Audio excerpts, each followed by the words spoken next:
преддверии парламентских каникул депутатскому корпусу необходимо активизировать свою работу. Такое мнение высказал на очередном заседании Совета спикер регионального парламента.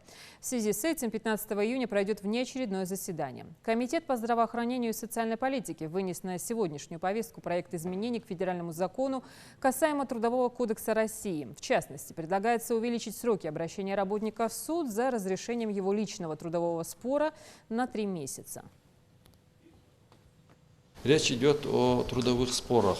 В установленные сроки действующим в статье 392 эти сроки практика показывает, что они необоснованно малы, и трудовой работник, у которого имеются претензии к нему или нарушение его прав, недостаточно бывает срока обратиться в органы, чтобы защитить свои права.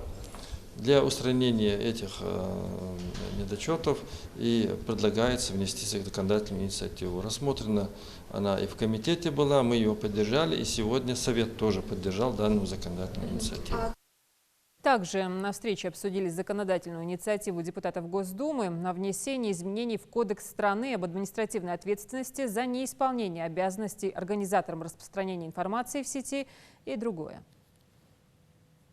Данные изменения они предусматривают установление административной ответственности на организации, которые организовывают обмен короткими сообщениями в сети интернет.